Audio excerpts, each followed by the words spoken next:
یہ صرف اور صرف اخروی نظام کو بنانے کے لیے،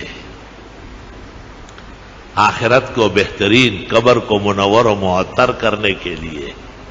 حدیث شریف میں ہے، شاہ صاحب نے نقل کیا ہے فتح العزیز کے شروع میں،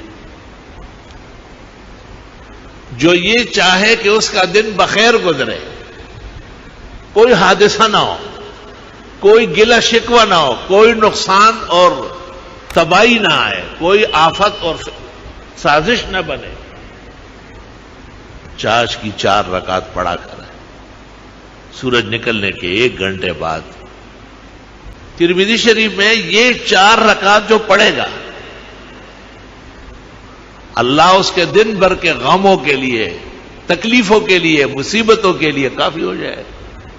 ہاں یہ کون پڑھے گا؟ نمازی پڑھے گا، اس نے فجر پڑھی ہوگی، ایسے کوئی بے